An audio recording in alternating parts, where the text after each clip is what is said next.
Bienvenidos y bienvenidas al Seminario de Estudios de la Maestría en Diseño, que es una propuesta o un experimento que hace la Facultad de Artes con el apoyo del Centro de Divulgación y Medios para ampliar los espacios de encuentro e intercambio de los y las estudiantes de maestría y pregrado. En esta oportunidad reflexionaremos y compartiremos estrategias para leer un libro con cierta intensidad académica. Esas serán las primeras 3 sesiones de 4. Cerraremos con la presentación de 2 capítulos de 2 tesis de maestría. Hoy tendremos como invitados a Liliana Orjuela, estudiante de la maestría en diseño, y Edilberto Pérez, estudiante de la maestría en educación. En este seminario son igualmente importantes las presentaciones y las rondas de preguntas. En estas circunstancias de encuentro en línea, tenemos una coartada para ampliar el alcance del conocimiento y de las prácticas académicas. Todas y todos quienes se conectan, vinculados a las familias, a las redes de amistad, a los ambientes laborales, son más que bienvenidos. Los encuentros en línea nos dan la oportunidad de aprender a hablar de otras maneras, con distintas personas y sobre todo de aprender a escuchar otras preguntas y comentarios. Habilitaremos un espacio para exponer las preguntas del público que se han ido escribiendo en el chat, así que los invitamos a que participen escribiendo sus preguntas en el chat.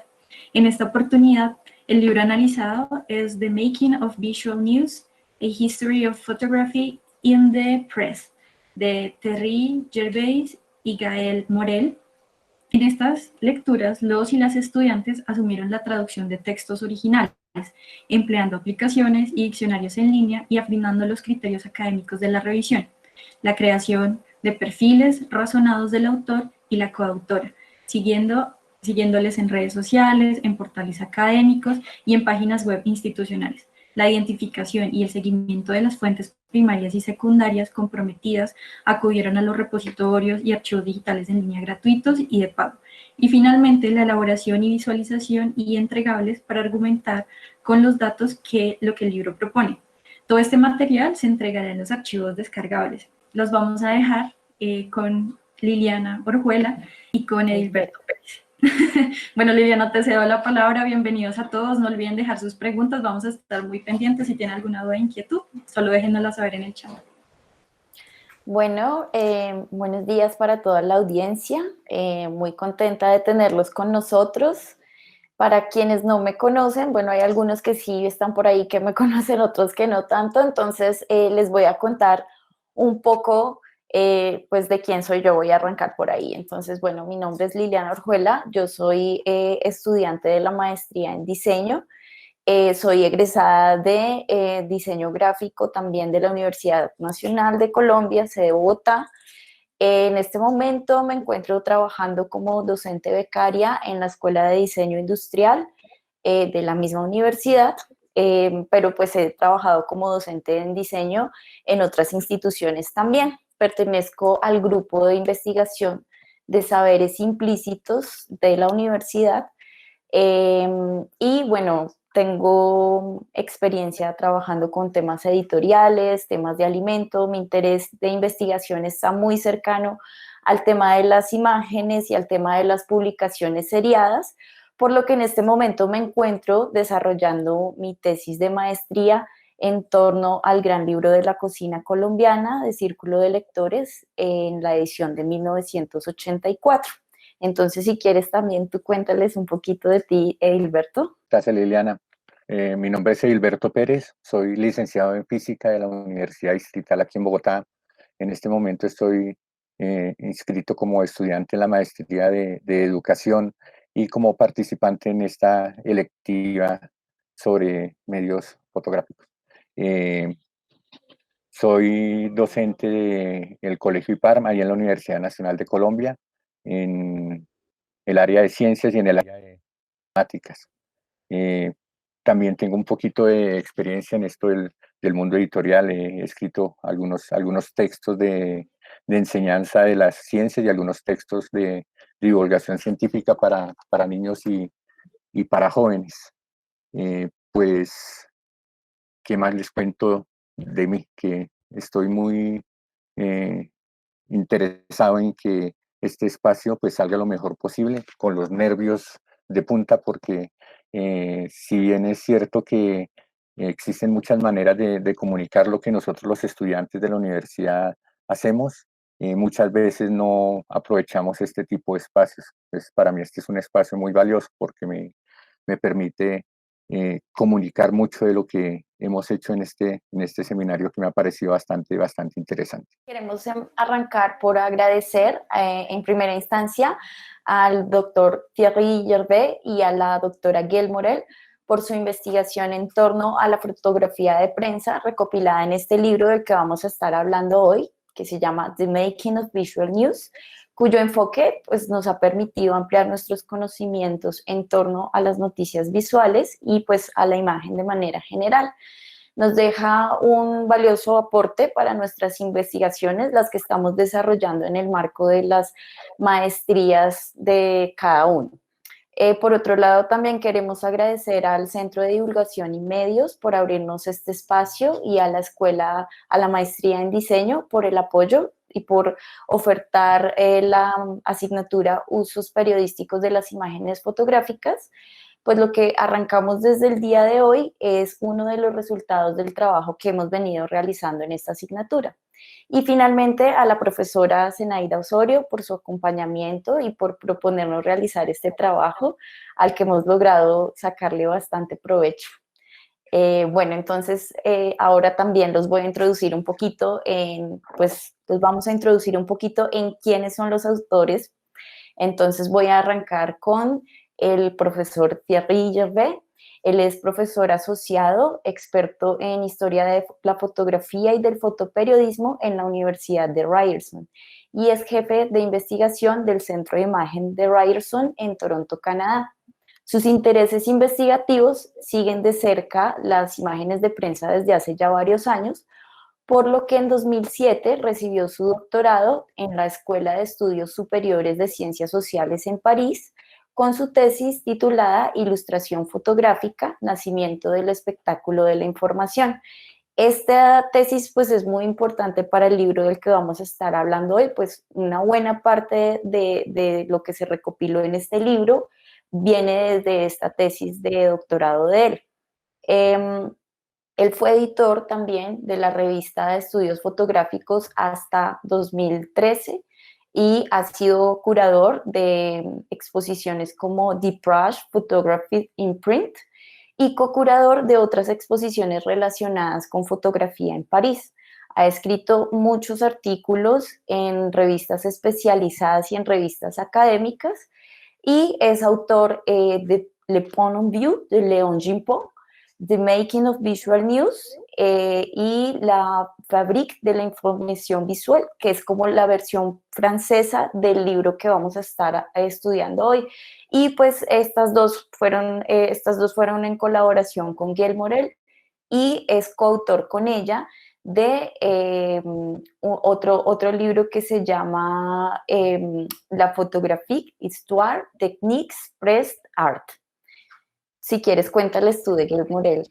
Listo, la doctora Gail Morel nació en Francia, no logré establecer la fecha en que nació. En el 2009 recibió su título de doctorado en Historia del Arte Contemporáneo en la Universidad de Sorbona, en París. Desde esa época ha enseñado Historia de la Fotografía en Francia y en Canadá. Como investigadora, su enfoque o su interés particular de investigación ha sido analizar la fotografía en dos épocas diferentes, en años específicos además, en 1930 y en 1970. En el año 2009, después de recibir su doctorado, fue la curadora invitada del MOIX de la Foto en Montreal.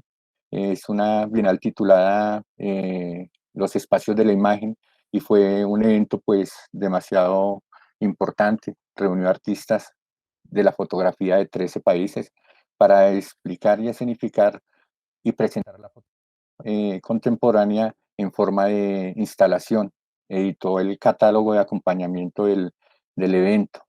En el 2011, antes de que se abriera el Ryerson Image Center, fue la responsable de implementar, de diseñar e implementar todo lo que correspondía a los programas de exhibición, seleccionar las imágenes, colaboración con fotógrafos y pues hacer contactos con curadores internacionales.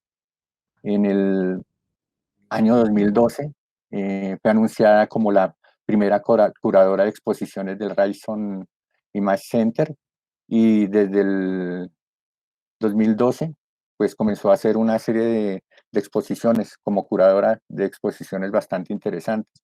Las más sobresalientes, inclusive las puede uno encontrar en la página del centro. Está la primera exposición acerca de la fotógrafa Berenice Abbott y su obra. Después organizó una exposición bastante curiosa sobre el fotógrafo Robert Buckley, en donde se mostraba a manera de instalación o en forma de instalación una serie de fotografías asociadas a las imágenes de esas fábricas de películas de fotografía que existían antes, Kodak, Leica, un poco de fábricas pues que con las nuevas tecnologías se fueron a la quiebra, y pues la exposición estaba enfocada a mostrar cómo quedaron esas fábricas pues después de este proceso de quiebra. También tiene ha sobresalido por exposiciones sobre temas tan diversos como la moda, el glamour. La monté en el 2015 y fue tan importante pues que la mostraron, además de Canadá, pues también fue llevada a Francia y Estados Unidos. Este dato me pareció muy curioso. Es una dama y sin embargo en el año 2018 el gobierno francés le concedió el título de Caballero de la Orden de las Artes y de las Letras, pues como un reconocimiento por todas las creaciones y su contribución a la influencia de las artes y de las letras pues en Francia, en Canadá y a nivel mundial.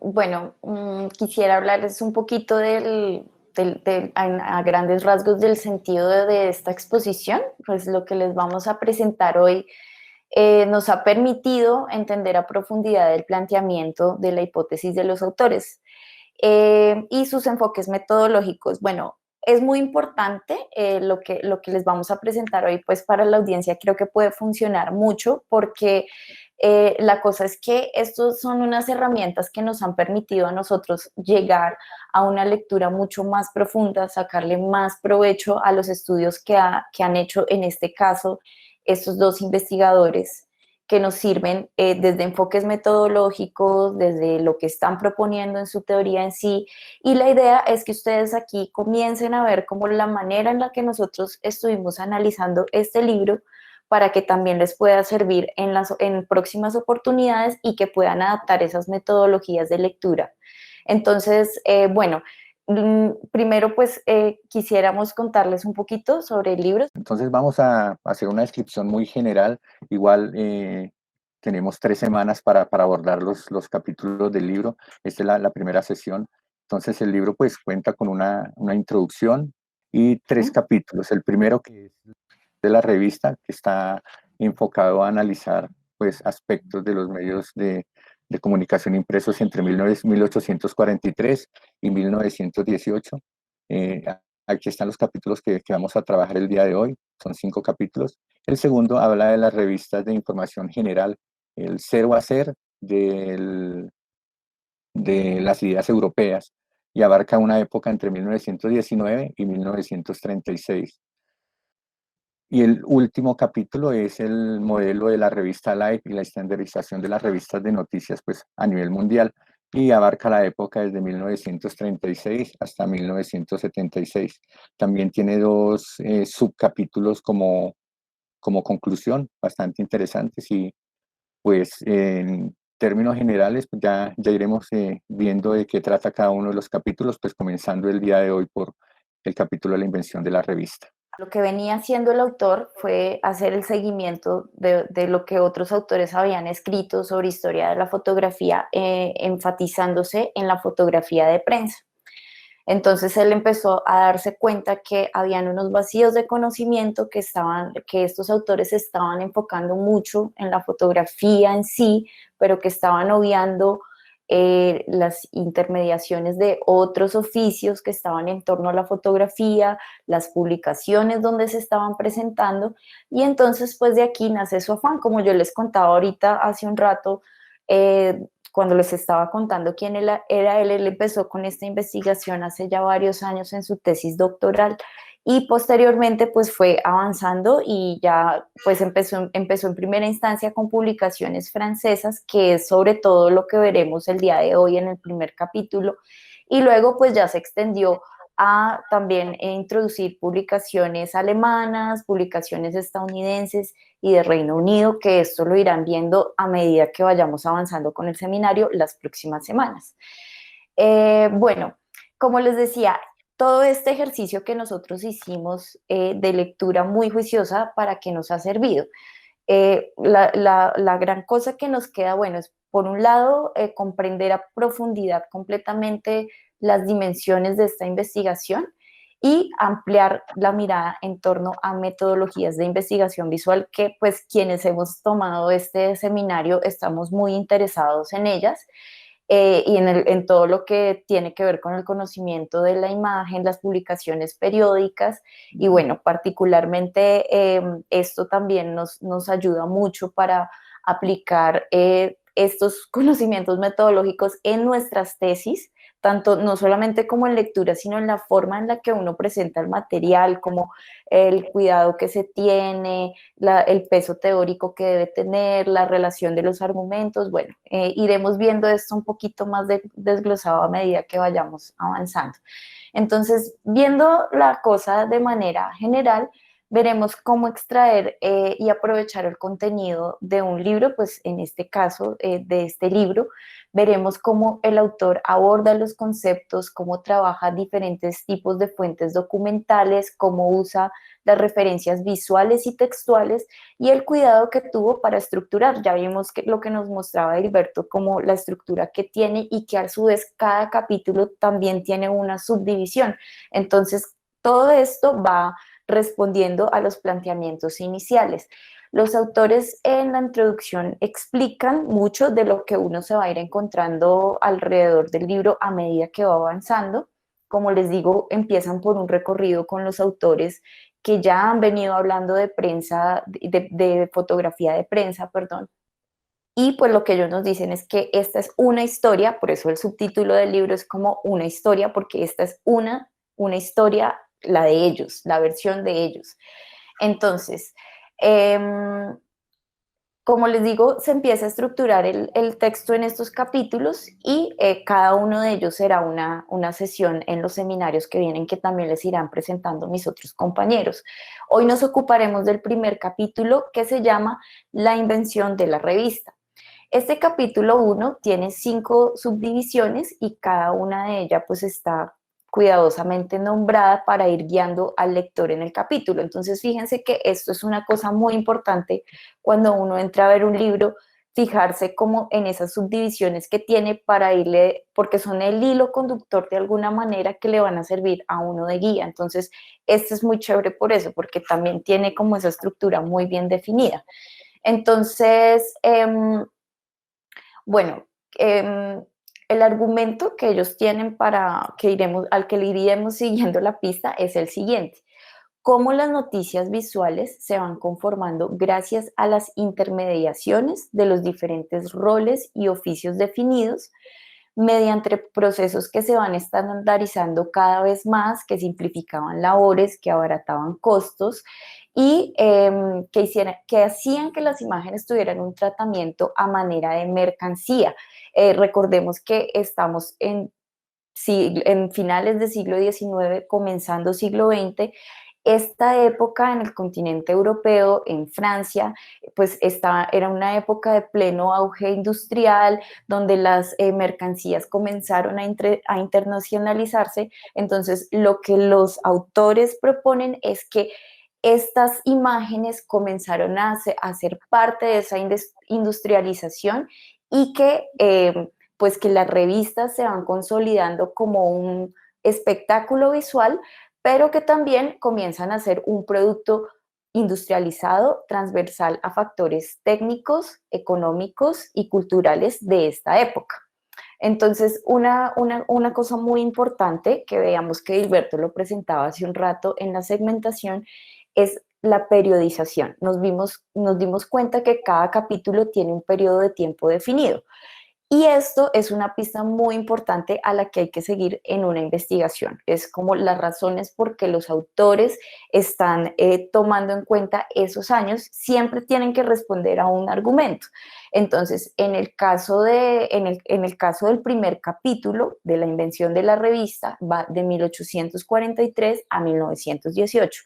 La razón por la que entra en 1843 es porque allí Thierry ubica el primer uso registrado de un daguerrotipo en un grabado en una publicación periódica. Esto quiere decir que apareció no el daguerrotipo, pues como el daguerrotipo en su materialidad, sino un grabado basado en ese daguerrotipo en una publicación de origen francés que es muy importante en esta investigación, que se llama La Ilustración.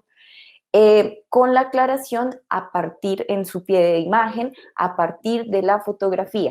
Y entonces también el año 1918 lo toma porque es el momento en el que la revista se ha consolidado como un producto industrial.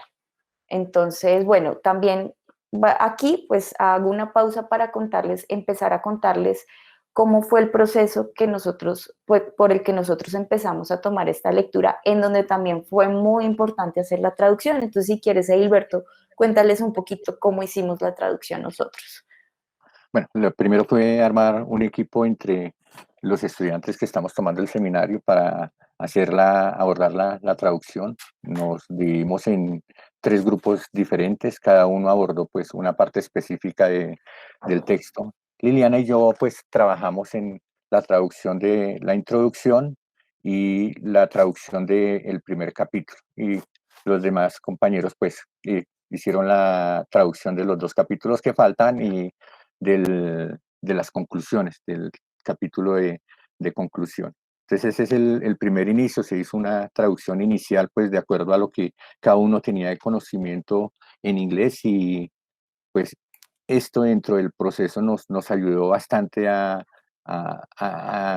entender un poquitico más el texto en otro idioma. Como metodología pues resultó bastante interesante porque en últimas pensábamos que lo íbamos a lograr bastante rápido, pero fue un esfuerzo adicional que tuvimos que hacer para lograr la traducción en los términos en que la tenemos ahorita. Estamos haciendo casi que el papel de correctores de estilo. Esta traducción nos permitió apropiarnos mucho del texto, tratar de darle sentido a cada uno de los aspectos que los autores proponían, buscar aspectos históricos, cada vez que aparecía un medio, aparecía una imagen o aparecía una referencia, irnos a las fuentes primarias y secundarias pues, de las que se habían valido los autores para desarrollar esto. En última, después de haber hecho la traducción, ya teníamos un poco de información que había que organizar de alguna manera. Y entonces comenzamos a trabajar un aspecto cuantitativo, estadístico del asunto y escogimos varios de hacer eso, desde cuántas veces se mencionaba un texto, qué tipo de medios estaban utilizando los autores para brindar la información, cuáles eran las fuentes primarias, cuáles eran las fuentes secundarias, el origen de las imágenes. Es un libro muy, muy rico en imágenes y cada imagen tiene un objetivo especial un objeto especial dentro del capítulo, dentro del texto. Entonces, analizar por qué se seleccionó esa imagen, a pesar de que los autores no lo describen muy, muy detalladamente en el texto, nosotros nos pusimos en el papel de analizar muy juiciosamente el aspecto histórico de la imagen, el aspecto asociado a la manera como fue publicada y el sentido de la imagen. A partir de eso, pues obtuvimos una serie de datos estadísticos pues, que compartiremos con ustedes en los publicables que estamos organizando.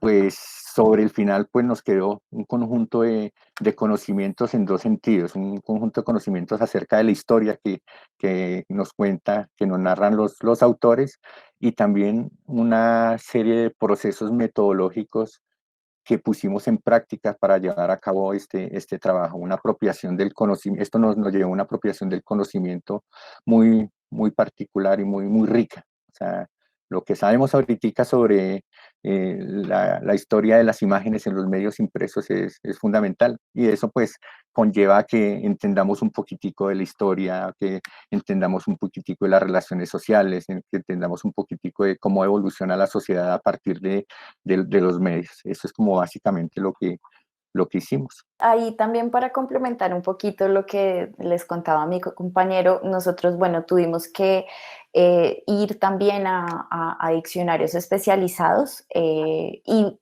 en algunos términos tuvimos que reparar mucho en los temas técnicos y en los temas técnicos de la época. Por ejemplo, nos pasaba con el término de los medios tonos, que quienes adquieran o quienes puedan descargar el material y vean el capítulo se darán cuenta cuando lo empiecen a leer. Entonces, como que muchas veces las palabras no nos coincidían, entonces tuvimos que investigar un poco más profundamente sobre esas particularidades, y sobre ciertas palabras y cómo relacionarlas. Entonces, sí, como les dijo Hilberto, pues entonces aquí uno empieza como a adquirir un mayor conocimiento sobre el tema, porque ya se va a términos específicos y a cosas específicas de la época, que eso también es muy importante. Otra cosa es que en la medida en que empezamos a avanzar con estos textos, nos damos cuenta de la cantidad de documentación que recopiló Thierry en esta investigación, y nos comenzamos a dar cuenta de que habían muchas publicaciones periódicas citadas desde la introducción. Entonces, a partir del primer capítulo, pues nos dimos cuenta que por un lado se encargaba de acotar las definiciones de fotografía de prensa, de lo que se entendía por ese concepto, y devela quiénes son las personas que empiezan a construir ese concepto de fotografía de prensa como tal.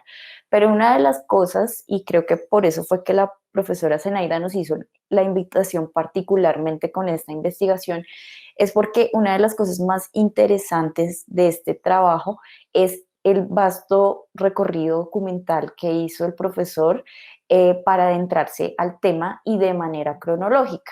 Entonces, nosotros nos comenzamos a dar cuenta de la cantidad de publicaciones, y para empezar a hacerles un seguimiento mucho más juicioso, comenzamos a fijarnos que las publicaciones que citaban allí, que además venían unas de origen alemán, otras de Reino Unido, otras de Estados Unidos, entonces nos empezamos a fijar cuántas veces citaba cada una de ellas, y comenzamos a seguir hacerle seguimiento a esos datos en un Excel. Entonces, allí nosotros empezamos a darnos cuenta que habían unas publicaciones que tenían una mayor predominancia. Igual, cuando uno está leyendo se da cuenta que la mayoría son francesas, pero por ejemplo nos dimos cuenta del uso muy recurrente de esta publicación que era la que les nombraba anteriormente, que era la de la ilustración, y pues nos dimos cuenta y dijimos, bueno, pero ¿por qué escoge la ilustración? ¿Por qué la hace tan importante? Entonces, cuando uno empieza a darse cuenta de esos detalles en un libro, en una investigación, pues debe haber una razón de peso, debe haber un argumento metodológico para esa decisión. No es fortuito que el autor lo haga de esta forma. Entonces, una razón muy fuerte, pues la menciona en la introducción, la menciona en los agradecimientos, y es el poder acceder a los archivos completos de esa publicación, de la ilustración. Pero pues ahí siguen habiendo interrogantes, y es qué hace tan importante que él acceda a esos archivos, para qué le sirve eso. Entonces, bueno, nos dimos cuenta que también hay una argumentación muy fuerte con las imágenes. Entonces, en este momento les voy a compartir para irles explicando un poquito sobre esto. Estas dos imágenes corresponden al archivo de la ilustración.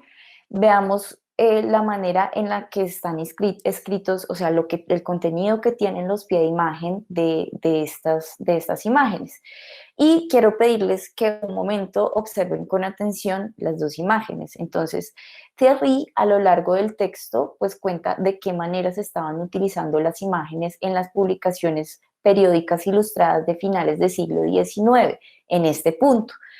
Estas imágenes, pues lo que hacen es que nos ayudan a hacer evidentes los señalamientos que él va haciendo en el texto, pero además la imagen misma comienza a validar el porqué de esos archivos completos de la ilustración, comienza a explicar de alguna manera, porque entonces, bueno, La primera corresponde a un daguerrotipo, como lo vemos ahí en el pie de imagen, de Charles-François Thiriot, en el que se mostraban unas barricadas durante la sublevación de París en junio de 1848.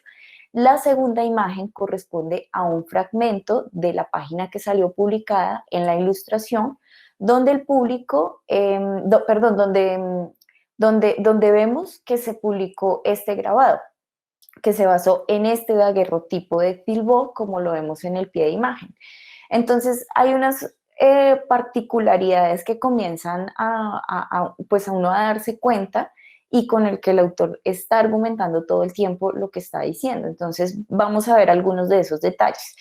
El primero es que observemos que como en el daguerrotipo se pierde cierta información visual dada su materialidad, entonces el grabador empieza a agregar algunos detalles a la imagen en su ilustración. Entonces vemos que, por ejemplo, se empieza a detallar en las nubes, que las personas y las fachadas están un poco más detalladas. Fíjense, por ejemplo, en el empedrado del piso, cómo se ve pues a un mayor detalle.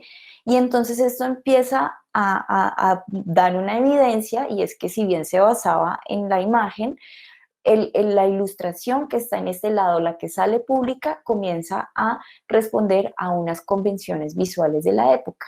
Pues primero, al completar esta información, el tipo de imagen contrastada y, por ejemplo, esta figura en óvalo, esto era muy de las imágenes de esa época. Entonces empieza a haber también una codificación por parte del grabador. Y aquí también infiere pues que es muy importante ese proceso manual. Otra cosa que parece obvia, pero que es fundamental atender, pues son las materialidades de las dos imágenes, ¿no? Entonces, que la primera es una placa metálica, que la segunda es una impresión de un grabado sobre papel. Son dos soportes totalmente distintas y hay cualidades diferentes debido a la materialidad de cada uno.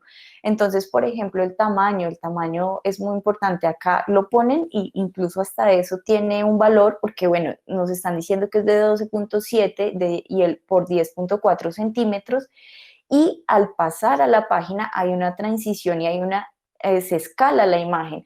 En este momento eso no era posible porque para esta fecha todavía no se contaba con una reproducción de medios tonos para este tipo de publicaciones, por lo que no se podía hacer, no se podía escalar la imagen. Entonces, fíjense cómo esas particularidades comienzan a darnos también pistas y argumentar mucho de lo que el autor viene hablando. O sea, empieza a hacer un peso teórico muy fuerte. Entonces, es una forma de estrategia, de investigación, el estar argumentando todo el tiempo con las imágenes. Entonces, como que fijémonos que no es fortuito la puesta en escena de cada una de estas imágenes. Entonces, bueno, otra cosa que veíamos es como el texto acompañando la imagen. Entonces en la página también, en el hecho que se empiece a poner que esa ilustración es a partir de una fotografía de tal persona, se empieza a reconocer las autorías, se le empieza a dar crédito a la imagen, y esto de alguna manera también empieza a darle credibilidad a lo que se está mostrando. Y las publicaciones empiezan a hacer mucho énfasis en eso de asociar, a comenzar a asociar la imagen fotográfica a lo que tiene mucha credibilidad. Entonces, estas dos imágenes ponen en evidencia ese periodo entre 1880 y 1890, antes de que, como les digo, apareciera esa reproducción de medios tonos que fue muy importante. Y esta es la manera en la que él viene contándolo también con las imágenes, las usa también, y es por eso que el hecho de poder acceder a las imágenes, el archivo completo, al grabado, a cómo salió publicado, hace que tenga tanto valor, porque las investigaciones que se venían haciendo no habían tenido en cuenta ni tampoco tenían ese vastísimo archivo documental. Entonces, él, por un lado, está mirando las publicaciones impresas, pero también todo lo que había detrás. Y aparte de eso, como fuentes primarias, tiene otras que ya se las vamos a ir contando también, y pues repara en los detalles de las especificidades de cada imagen, ¿no? Y esto es muy importante para ese traslado. Entonces, justamente es una forma de resolver metodológicamente, y como les digo, esto es lo que les da mucho valor a esta investigación. Pues fíjense que él está estudiando la fotografía de prensa, pero él no está estudiando la fotografía. Si va, a medida que vayamos empezando, nos vamos a dar cuenta en el avance que vamos a tener, que él empieza a citar es la página, porque es la forma en la que las personas estaban viendo esas imágenes, como la relación con todo. Y aparte, el tema que hay alrededor de los oficios. Entonces, esto es un testimonio de cómo se estaba usando realmente la fotografía en ese momento, que no eran las fotos, sino que también estaban todas estas manipulaciones que permitían que la fotografía pudiese ser llevada a un grabado. Y todo esto antes de la etapa de los medios tonos. Entonces, en la etapa de los medios tonos hay otra segmentación y también hay unas imágenes que tienen que ver con eso, que pues yo creo que puedes contarles tú, Hilberto, de esto. También es importante resaltar que esta primera imagen en 1843, un rompimiento entre, o sea, él inició un rompimiento en el poderío que tenían los grabadores como ilustradores de los medios de prensa. Es fundamental entender que para la época la tecnología o las técnicas de publicación de imágenes estaban en manos de los grabadores. Entonces ellos eh, veían la imagen, la recordaban y la grababan en bloques de madera, la grababan en bloques de madera. Y esta primera imagen hace un ejercicio prácticamente igual, entonces ya no está representando lo que estaba viendo el grabador, sino lo que estaba representado en el daguerrotipo. Entonces el daguerrotipo es una fuente para que el grabador realice la imagen.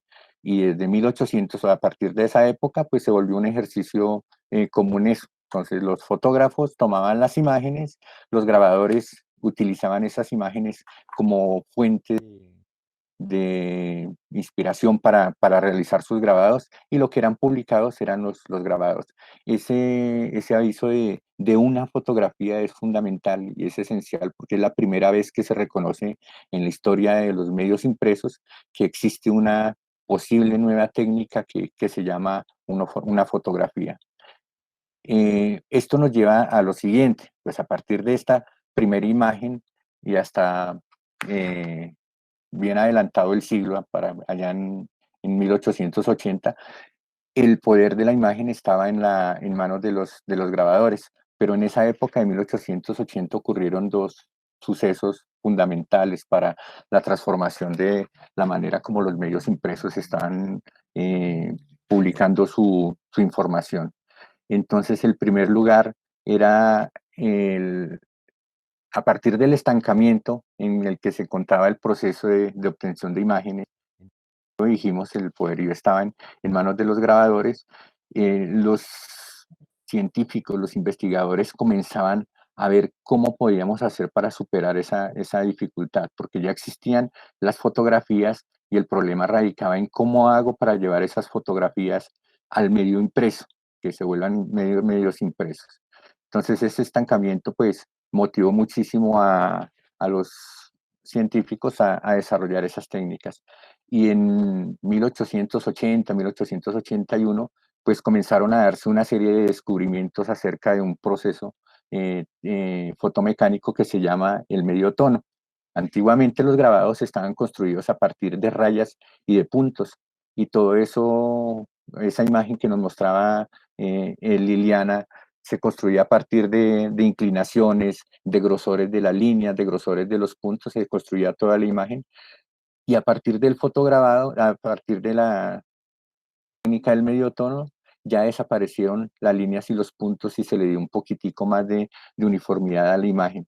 Y eso fue muy llamativo para los lectores. Entonces, se comenzaron a dar cerca de 10 patentes diferentes. El profesor Gervalo lo menciona en el texto y la referencia de 10 patentes diferentes acerca de lo que es el proceso de construcción del medio tono.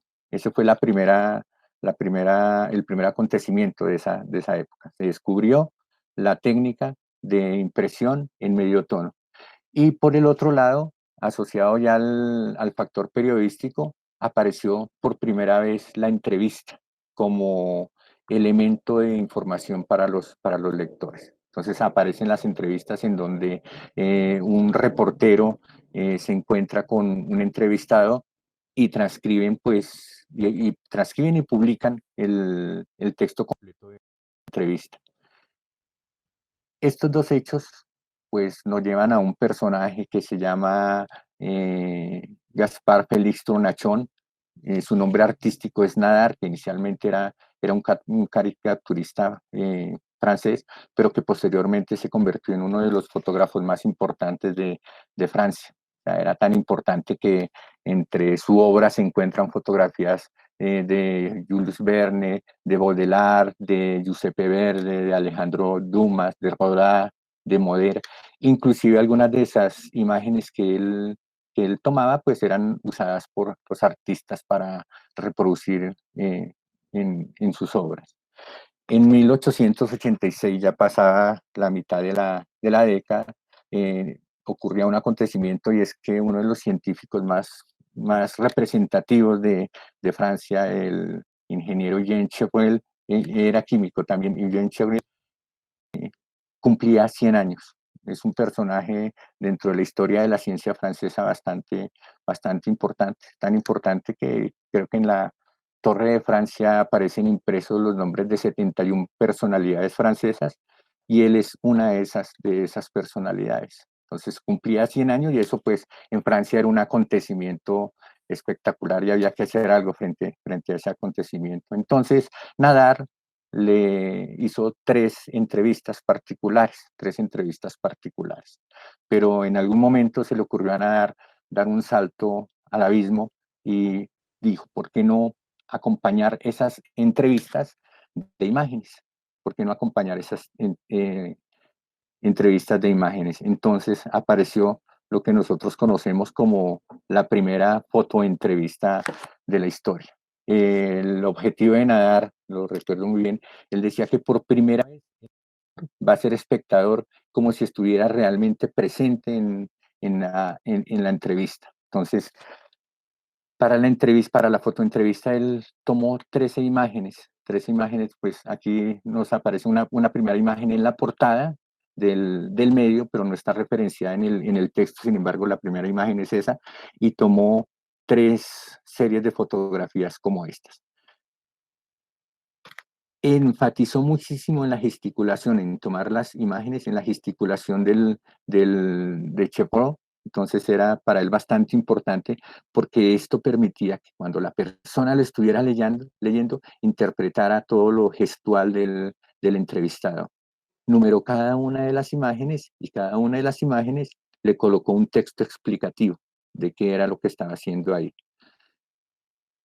Por ejemplo, aquí él está preguntando que qué es lo que quieres que escriba en tu diario. Y aquí comienza pues, a hacer unas reflexiones acerca del trabajo científico de Pasteur. Aquí le pregunta que, o sea, el fotógrafo Nadar le propone, el entrevistador en este caso, le propone que escriba un principio filosófico y él está pensando qué principio filosófico hacer. Todo eso está escrito aquí en el pie de foto y él comienza a escribir su principio filosófico.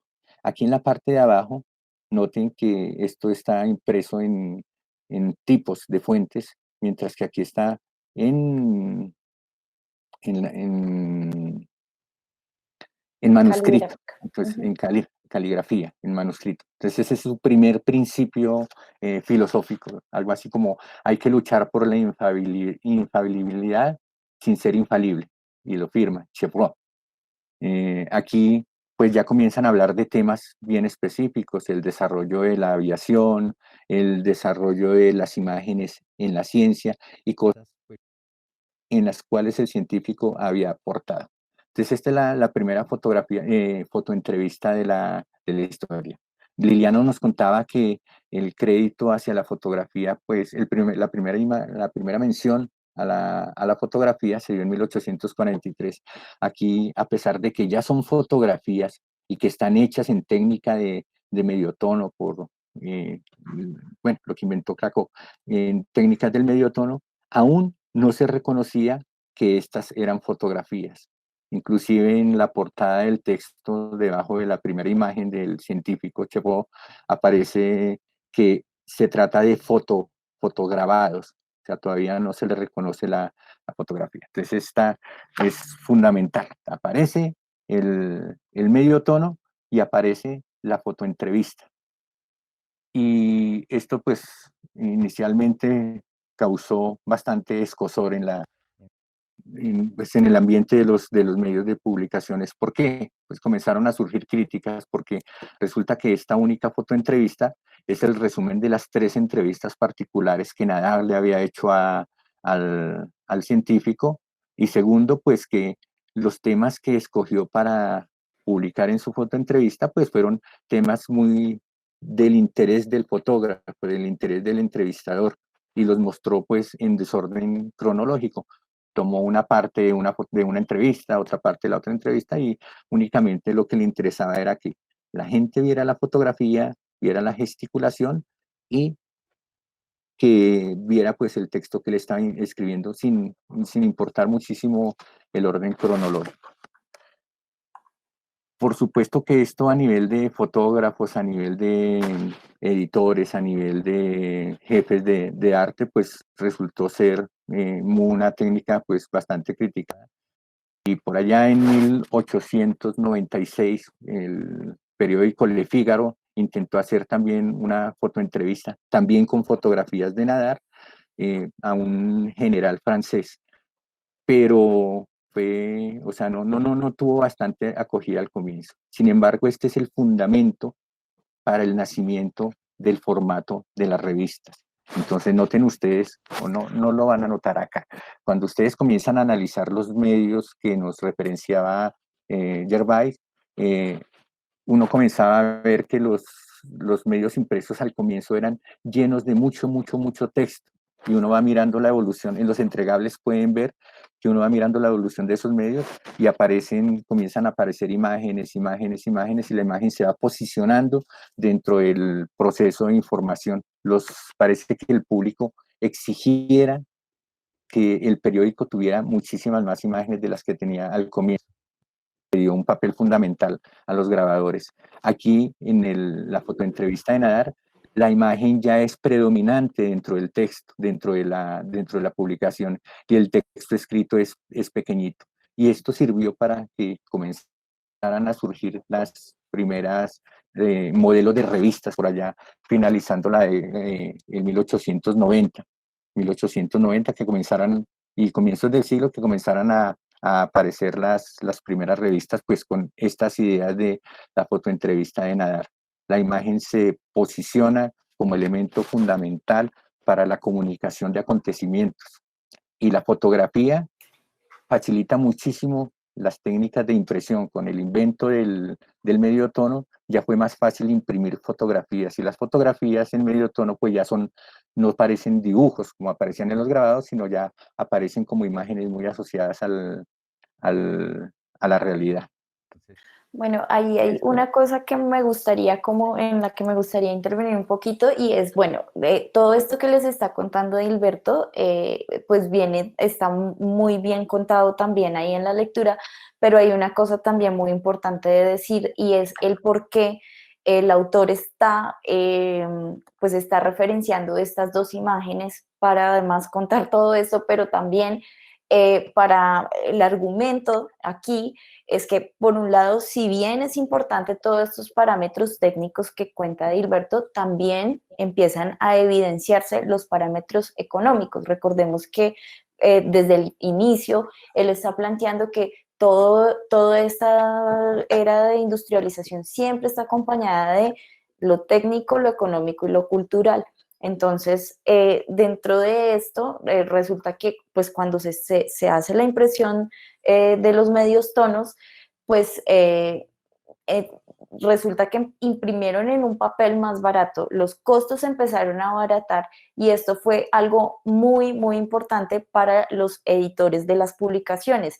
Realmente una de las decisiones de más peso para empezar a introducir más fotografía en sus publicaciones, pues era justamente que se tenía un proceso mucho más satisfactorio en la medida de que economizaba costos y se necesitaba menos, pues menos manipulación, o no manipulación, sino menos trabajo manual, lo que también lo hace más rápido.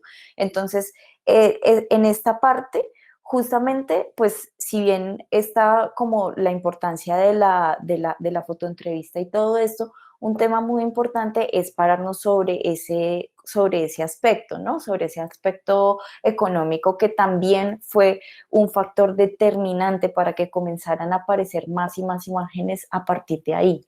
También voy aquí a avanzar un poquito, pues aparte del tema de esta fotoentrevista, en el siguiente segmento, pues él ya empieza a configurar un poco más a detalle el tema de los fotógrafos, de la figura de los fotógrafos como tal. Entonces, como les decía, fíjense que acá ya no solamente nos estamos, y con las que les estaba mostrando Edilberto, ya no solamente les están mostrando, perdón, el autor la fotografía como tal, sino ya la puesta en la página.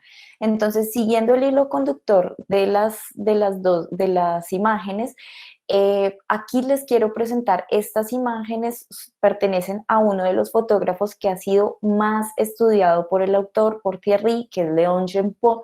Él era un fotógrafo, un fotoreportero, en la historia es muy importante, y bueno, él escoge estas imágenes que de golpe para nosotros, pues pueden ser imágenes que no tengan nada del otro mundo para nuestra época, pero quiero contarles que para la época estas imágenes fueron totalmente impactantes porque se salían de los cánones visuales, o sea, ofrecer esto al espectador, este tipo de perspectiva era algo absolutamente maravilloso porque no era algo tan fácil de hacer. Lo que hizo Gempot fue subirse a un globo aerostático para lograr estas imágenes. Entonces, esto es importante decirlo porque aquí el autor empieza a develar cómo se va creando esa figura del fotoreportero que muchas veces se asocia con el héroe porque tiene unos escenarios osados, porque va a unos escenarios muchas veces peligrosos. Entonces, sobre este punto, cita casi a una leyenda de la fotografía de cómo es Gempot, y fíjense que es como también viendo las dos páginas, la forma en la que se ponen esas fotografías, y fíjense que también el hecho de cómo se empiezan a maquetar, cómo se empiezan a diagramar esas imágenes, también comienza a cobrar un peso. Y en ese mismo segmento también él empieza a citar, voy a pasar aquí un segundito para ver estas imágenes también, que pertenecen a otro de los fotógrafos más conocidos como de los fotógrafos de guerra, que es Jimmy Herd. Este es un fotoperiodista de origen inglés. Y aquí hay dos cosas interesantes. Si bien ya, como veíamos lo que nos presentaba Hilberto, ya empieza a aparecer las imágenes de una manera narrativa, llevar esto a la guerra hace que las personas que están leyendo pues se sientan un poco más cercanas, o por lo menos esa era la intención, de que se sintieran mucho más cercanas al lugar de donde estaba pasando todo esto. Entonces, eso también empieza a incrementar el valor de la autenticidad de la imagen según lo que estaban diciendo esas publicaciones, ¿no? Porque también en sus pie de fotos reforzaban mucho como de lo peligroso que era estar allá, del valor que tenía el fotógrafo por estar en esos lugares. Pero entonces, asimismo, también empieza a verse pues que ya no era como mostrábamos inicialmente finales del siglo XIX.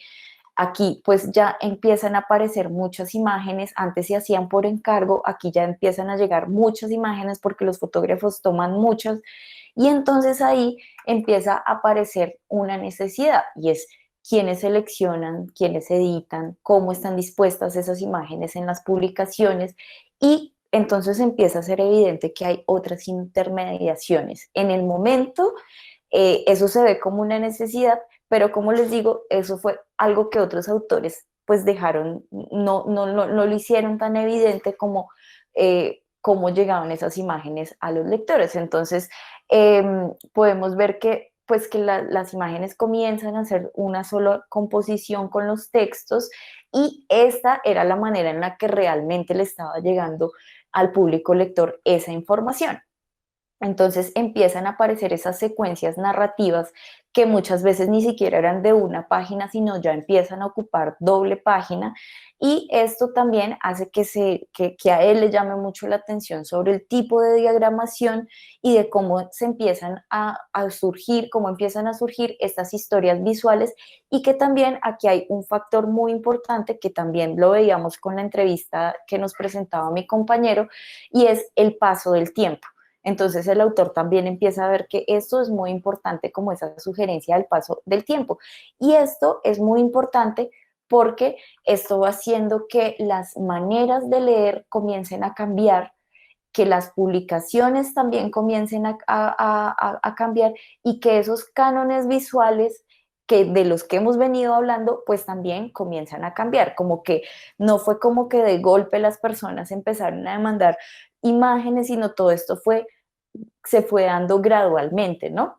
Entonces, hay otra cosa muy importante sobre estas imágenes que acabamos de ver, sobre las segundas del fotógrafo de Jimmy Hare, y es que él se empieza a dar cuenta estudiando las publicaciones de no solamente las francesas, se empieza a dar cuenta que las mismas fotografías, estas que acabamos de ver aquí, también aparecieron en el Collier's Weekly, que era una publicación estadounidense. Entonces, fíjense que ya la imagen empieza a circular también de otras maneras, empieza a internacionalizarse, y recordemos que el argumento principal era como a manera de mercancía, en un medio que se estaba industrializando en un momento histórico donde la industrialización toma una relevancia, pues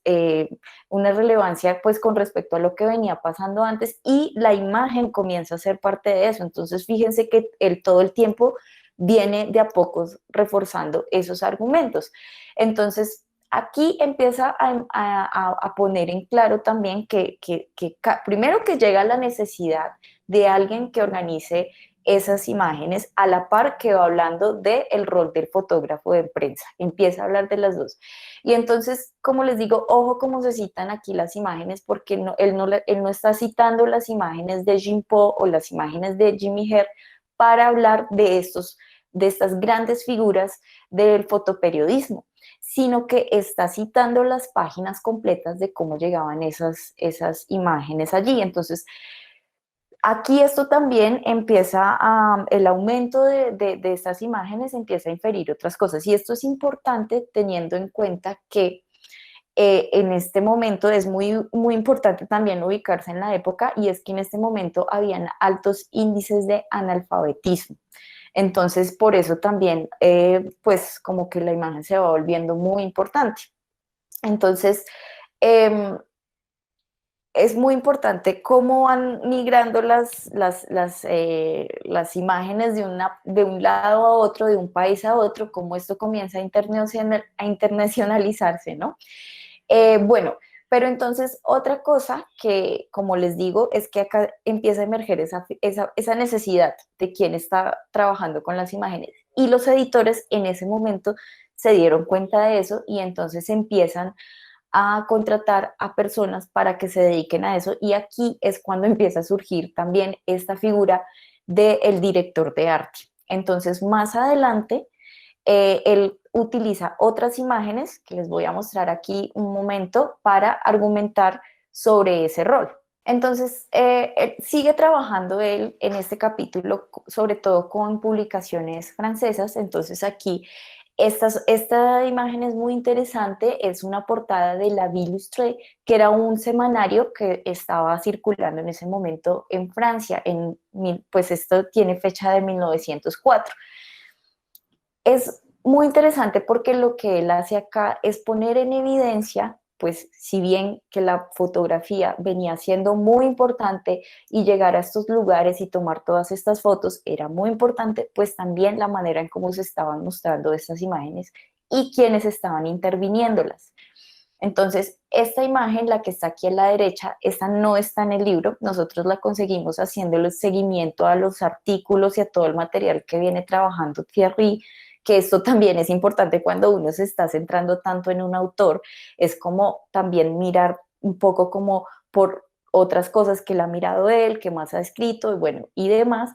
Entonces, él nos habla en el libro, nos hablaba de que la imagen originalmente era horizontalmente. Fíjense, esta es la imagen original y así termina en la portada. Entonces, empiezan a ver un tratamiento de la imagen y es, bueno, primero, ¿quién escogió la imagen? ¿Quién formula la manera en la que se editan esas imágenes? Entonces, se acentúan ciertos matices para resaltar, por ejemplo, las manchas de sangre. Se está hablando aquí sobre este punto de un tratamiento de la imagen muy diferente al de hacer simplemente o no simplemente no, sino solamente la toma de la fotografía. ¿Sí? Entonces él comienza a hacer mucho más énfasis sobre esas intermediaciones. Entonces, ¿quién es el encargado de redimensionar esas o de ajustar esas imágenes? De tomar la decisión de enfatizar en los matices o en las tonalidades.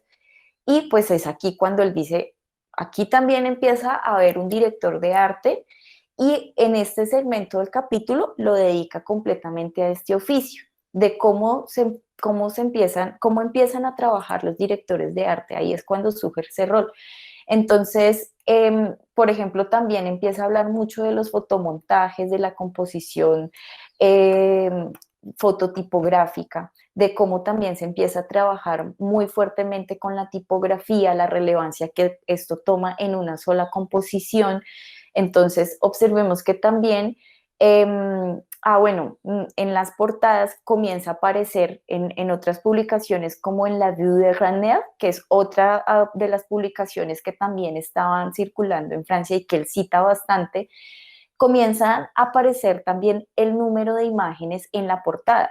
Como tenemos tantas imágenes por el mismo precio, era lo que salía en las portadas. Entonces, ahí ya se hace mucho énfasis también sobre el público que ya ahora sí estaba demandando imágenes y que la gente escogía el semanario o el diario ilustrado también dependiendo de la cantidad de imágenes que tuviera. Entonces, justamente este tema del tratamiento de la imagen es lo que le va dando la forma a las revistas, el tratamiento de la imagen. Thierry comienza a hacer una diferenciación muy clara en este capítulo sobre las publicaciones periódicas ilustradas y las revistas.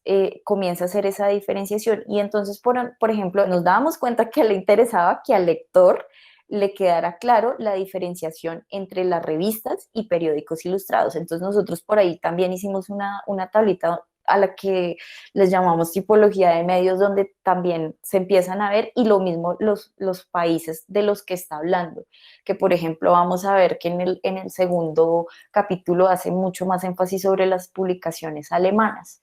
Entonces, vemos cómo acá se va todo esto y en el marco de la guerra y con los fotoreporteros empieza pues a consignar como lo que fue importante para la conformación de la revista.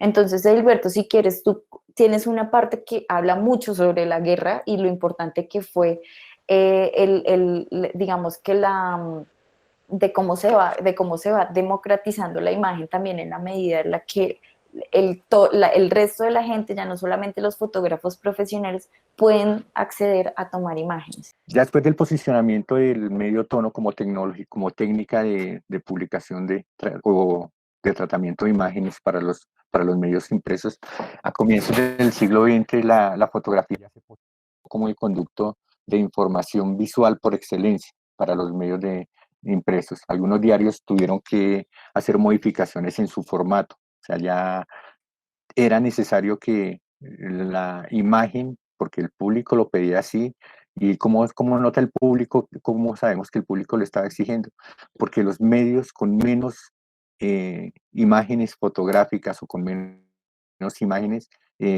iban desapareciendo. y mientras los otros se iban posicionando en el mercado, en este proceso que llamamos industrialización de la imagen. Entonces se posiciona la fotografía y pues en el comienzo del siglo pues se posicionan también las revistas. Entonces si usted no comienza a meter imágenes por montón dentro de sus publicaciones, las publicaciones no son compradas. Entonces el público comienza a la presión de eso. Finalizando la primera y comenzando la segunda década del siglo XX, pues se da el acontecimiento de la Segunda Guerra Mundial.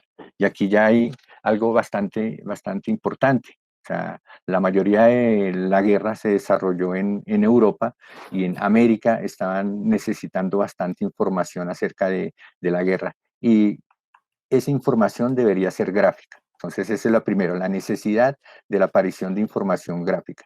La segunda es que la cámara fotográfica fue evolucionando y las técnicas de obtención de imágenes también fueron evolucionando, de tal manera que ya a estas alturas del partido la gente podía tener, entre comillas, cámaras portátiles y las podía adquirir en el mercado. Entonces ya no era un recurso exclusivo de los artistas, de los fotógrafos, sino que ya comenzó a tener acceso a las cámaras fotográficas y pues esto le abrió una dimensión nueva a la fotografía dentro de los medios de comunicación, porque como estábamos en guerra, los medios de comunicación estaban buscando bastantes imágenes asociadas a la guerra y pues hacían convocatorias para que esas imágenes llegaran.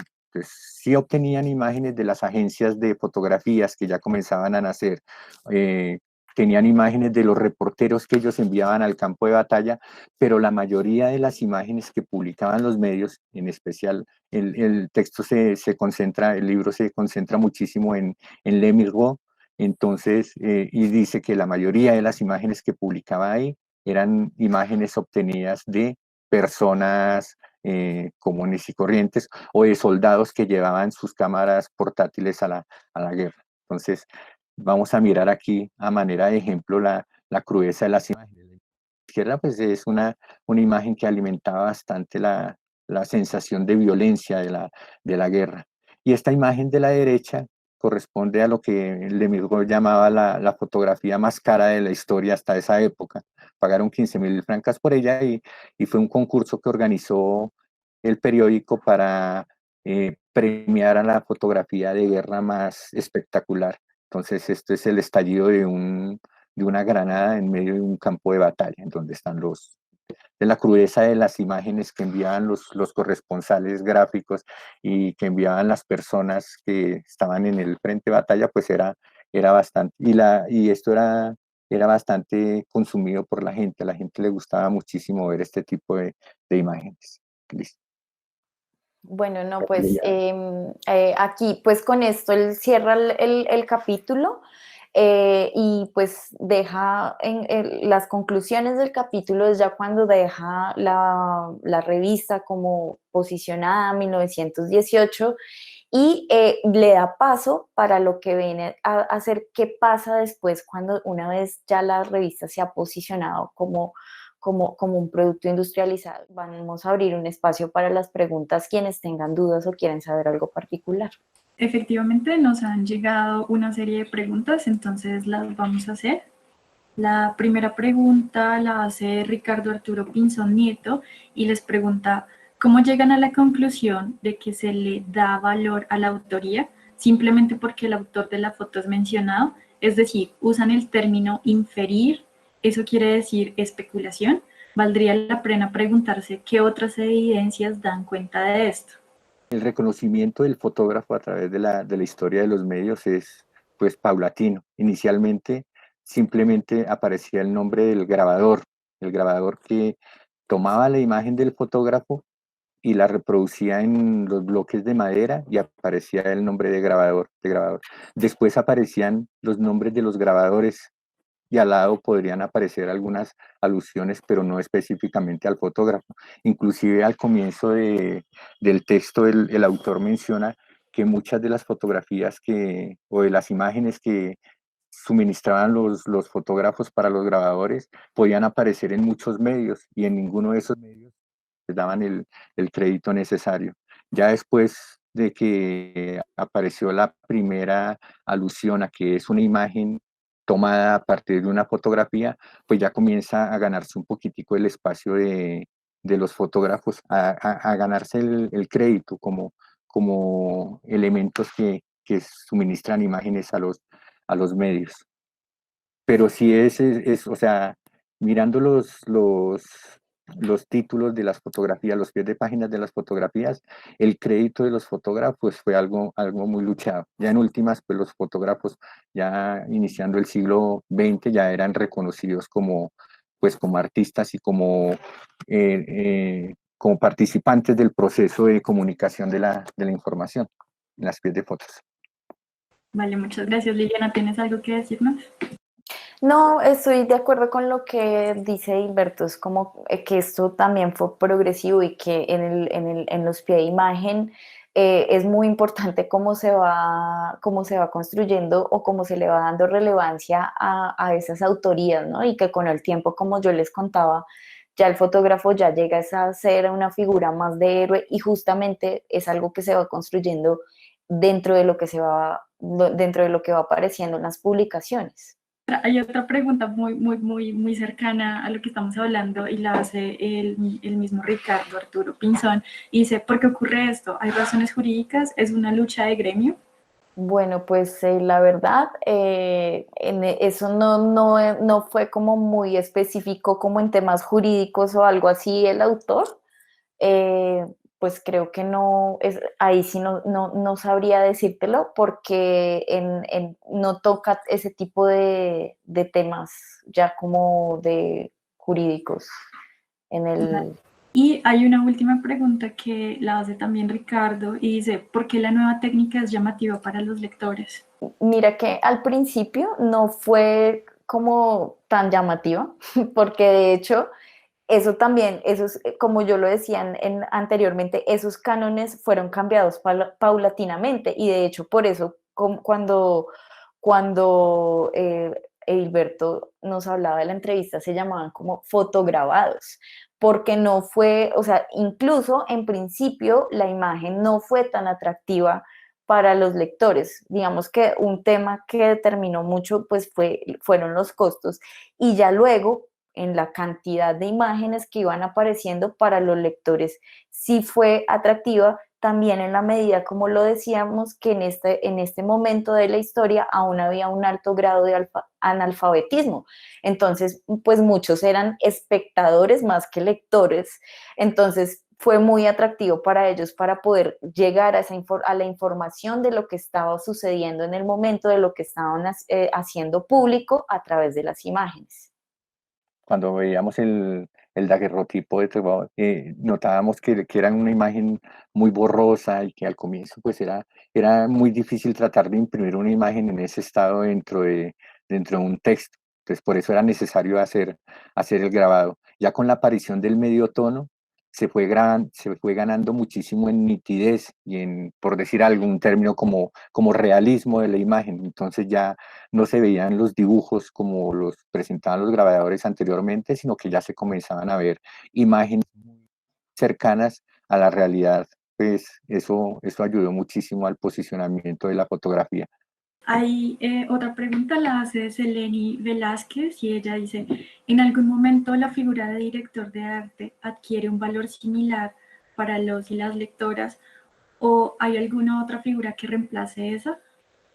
Pues yo no sé si, pues en el momento creo que no fue tan evidente, pero aparte yo creo que no en el punto de que lo que hablábamos, que los autores que estuvieron haciendo investigación años antes sobre fotografía se enfocaban en la foto y eso era pues obviado y lo que hace Thierry justamente es como mirar y darse cuenta de la cantidad de cosas que estaban pasando allí y que porque también era importante contar con lo que ellos hacían, y no solamente con lo que ellos hacían, sino toda la cadena. O sea, de hecho, en el segundo capítulo, el director de la publicación también es, la figura del director de la publicación es muy importante. Poco a poco, en la medida en que van apareciendo cantidades de imágenes, se necesita alguien que las seleccione. Y inicialmente, como lo mostraba Liliana con la fotografía del, del decapitamiento, inicialmente se necesitaba también pues que a través de su dirección decidiera de qué manera se podía presentar la imagen. Todo esto, o sea, y Thierry lo dice mucho, con como la intención de satisfacer lo que el público quiere consumir. Entonces el papel del director, tomar un poco, ¿no?, de fotografías que llegan a su medio y ver cuál es la mejor manera de presentarlas en su diario, en su semana ilustrado. Si esas fotografías es necesario hacerles un retoque, hacerles un montaje, presentarles de X o Y manera, es fundamental el papel de los directores en este comienzo. Hay una pregunta que nos hace Jenny Paola Ortega y dice, ¿el número y el tipo de imágenes que utilizó el autor para el capítulo hace parte del desarrollo de su argumento de alguna manera? Es decir, ¿tomó como criterio particular utilizar tal número de imágenes o, por ejemplo, una foto entrevista? Es fundamental el número. O sea, por ejemplo, en la introducción aparecen únicamente 3 imágenes, y 3 imágenes bien específicas, y cada una relacionada con cada uno de los capítulos. De la misma forma, en el desarrollo del capítulo, cada una de las imágenes está publicada ahí específico de acuerdo a lo que los autores nos están narrando. Y el número también es determinante dentro del asunto. Entonces son cerca de 25 imágenes y de acuerdo a la descripción que él hace dentro del capítulo, pues coloca una imagen. Cada imagen cumple una función esencial dentro de la exposición de los autores. Hay otra que la hace Jorge Alberto Galeano Vélez y dice, ¿cómo las convenciones sociales influyeron en la manipulación de las imágenes?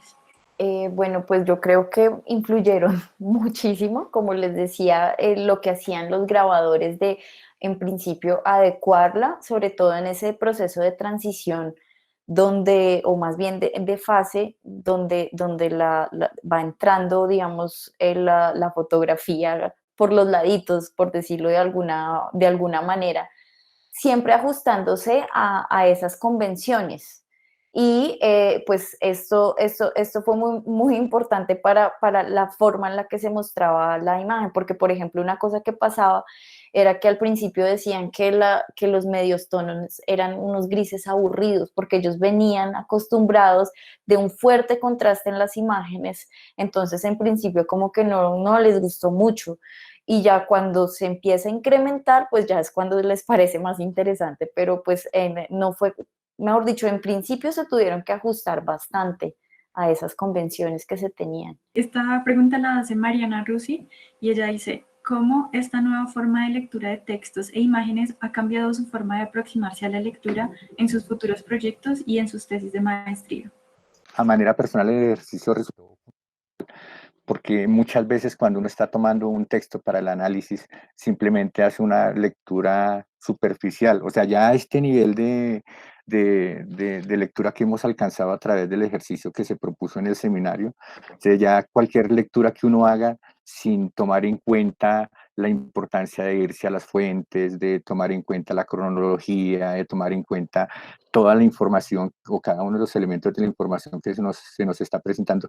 Si uno no toma en cuenta estos elementos, pues ya uno a estas alturas lo termina catalogando como una lectura superficial, una decodificación de lo que están diciendo los autores. Muchas veces nosotros pasamos bastante información, o sea, cuando uno está escribiendo un texto, uno se preocupa muchísimo por presentar información y es ponerse como en el papel del autor, qué es lo que me quiso decir aquí, a qué fuente recurrió. Y este ejercicio pues nos permitió ese tipo de conciencias. Hay que leer diferente, o sea, las lecturas deben hacerse de una manera completamente diferente a lo que personalmente veníamos haciendo. Por un lado, sí, como profundizar un montón en la lectura para uno llegar a toda esa cantidad de información que le están arrojando.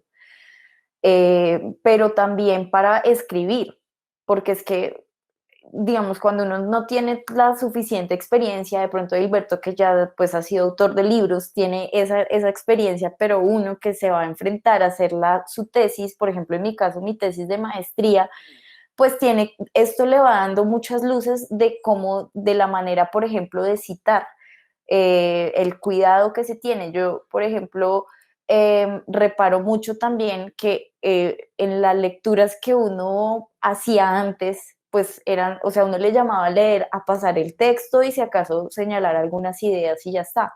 Pero lo que hay detrás de eso es muy, muy importante porque es empezar a relacionar fuentes, en lo que decía Hilberto, la época es muy importante. Entonces, como que si uno quiere sacarle todo el jugo de verdad a un libro, sí es como muy chévere ponerse en esta tarea de profundizar en conceptos, en las metodologías, porque es que además no solamente es el qué dice, sino en cómo lo dice. Eso también es muy valioso. Las metodologías son muy importantes. Hay una serie de preguntas más. La siguiente es la de Jorge Alberto Galeano Vélez. Él dice, hace un rato Liliana comentaba que las imágenes empezaban a narrar. ¿Esto tiene alguna relación con la invención del cine? Sí, pues por ese momento, por esa época también apareció el cine, entre esta época justo que está ubicada este capítulo. Y sí, entonces algunos autores, digamos, en ese mismo tiempo, en artículos, empezaban a comparar las revistas como el cine de papel, porque sí, también en el cine lo que estaba pasando es que se estaban haciendo noticiarios. Entonces sí, como que se relaciona ese juego con la narración, porque justo en este momento también el cine estaba en auge. ¿Hubo alguna conexión entre el cómic y la manera en que se empezó a disponer de las fotografías, donde se evidencia el uso de una secuencia que narra una historia? Pues todo esto va de la mano. Yo creo que como les digo, el tema de la narración comenzó a ser muy importante allí y creo que el cine fue algo que reforzó muchísimo. Y de hecho Thierry lo cita también, cita los noticiarios de los hermanos Lumière y de Méliès también. La otra pregunta la hace David Mora. Dice, el grabado en base a los daguerrotipos tiene mayor detalle. Sin embargo, mencionaron que los grabadores tenían como fuente de inspiración a la fotografía. ¿Es realmente inspiración? Pues no sé si era más, si era como su inspiración ciertamente, sino que recordemos que lo que hacía la fotografía o como lo veían en ese momento era captar la realidad en los cánones de lo que se tenía en ese momento. No estoy diciendo que así lo sea, pero era como captar un momento de la realidad. Entonces lo que se pensaba con el grabado era justamente llevar esa realidad, pues como no se podía por la impresión de los medios tonos. Entonces, pues no sé si era más de tema inspiracional o más de tema de credibilidad, como de darle credibilidad a la imagen. Yo pienso que era más por eso que se hacía a partir de la fotografía, como que esto iba a hacer que la imagen fuera más real, por decirlo de alguna manera. Hay una que hace Jenny Paola Ortega y ella dice, mencionaban al comienzo que la disposición de las imágenes dentro de las páginas variaba. ¿Esto respondía a algún criterio de importancia? Sí, pues cuando ya empiezan a aparecer, cuando empieza a aparecer la figura del director de arte, sí hay mucho cuidado en cómo se están disponiendo las imágenes, dependiendo de lo que se quisiera mostrar. Por ejemplo, lo que yo les mostraba de las guerras que iba más a forma de secuencia, pero incluso también se empieza más adelante a hacer fotomontajes donde se disponen creando un concepto. Cuando si descargan el material encontrarán en la traducción del capítulo unos montajes muy específicos de unas publicaciones donde incluso imágenes que son de estudio ya se ven de otra manera en la forma en la que se compone la página. Entonces ahí también empieza a ser muy importante el tema de la diagramación de las páginas. Esta ya es una de las últimas, la hace Jorge Alberto Galeano. Dice, ¿de qué tratan sus tesis de maestría y qué tienen que ver con las publicaciones periódicas?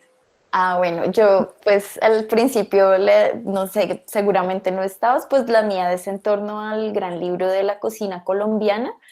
Entonces, pues es una publicación editorial, pero además es una publicación editorial que, aunque no parece y aunque mucha gente no lo sabe, es una publicación seriada, porque hay Gran Libro de la Cocina Española, Gran Libro de la Cocina Ecuatoriana, es una publicación seriada, y entonces es muy interesante. Pues a mí, en realidad, desde hace mucho me interesaba llegar a este texto, y fue muy chévere que la profe Zenaida nos invitara a estudiarlo tan profundamente, porque yo me di cuenta que me podía servir muchísimo la metodología de Thierry, un montón, y la verdad la voy a usar para mi tesis, muy importante. Bueno, este título va a ser muy extraño. Es un estudio fenomenológico de la construcción de estructuras aditivas en los estudiantes de primaria. Es bien extraño y parece que no tuviera mucho que ver con el hecho. De hecho, lo que o sea, el ejercicio que hicimos me sirvió para redimensionar un poquitico la manera como estaba consultando mis fuentes y también la manera como estoy presentando. Estamos hablando de fenomenología, construcción de conceptos matemáticos, y eso tiene que ser muy rico en imágenes porque va dirigida a docentes de primaria. La manera como voy a presentar las imágenes a través de mi trabajo de grado. Va a dejar un espacio para que ustedes, digamos, aclaren o pongan un punto en específico y ya vamos al final de la conferencia. Bueno, no, yo sobre todo quiero rescatarles mucho que, pues si bien el contenido es muy importante también, pero que sobre todo se fijen mucho, y quienes tengan los descargables se van a poder dar cuenta, si hacen la lectura con los descargables después que ven en los Excel y todo esto, que en qué detalles nosotros reparamos, y en serio que va a ser muy valioso. Y pues no, yo quiero agradecerles mucho a quienes estuvieron acompañando. Vi que algunos de mis estudiantes estaban aquí, muy chévere, creo que les va a servir mucho. Pero a todos también que nos acompañaron, muchísimas gracias por su atención y por sus preguntas, y a quienes todos los que hicieron posible abrirnos este espacio también, muchas gracias. Yo creo que es muy importante para nosotros irnos enfrentando a estos escenarios, y que no sea como ya hasta una sustentación de tesis, que tengamos que hablar en público, y que, pues, no sé, esto en serio me parece muy importante, así que muchas gracias, agradecerles mucho. Gracias a ti, Liliana. Edilberto, te cedo No, la palabra. muchísimas gracias pues a ustedes que nos facilitaron este espacio, y gracias por la oportunidad que nos brindan de ejercitarnos en un ejercicio académico, pues que a pesar de que yo soy docente, ustedes no saben el grado de cosas que dan este tipo de espacios. Para mí es una novedad y resultó bastante interesante. Gracias a las personas que asistieron por escucharnos y por tener la paciencia suficiente de entendernos, en mi caso, cuando algo no sale bien.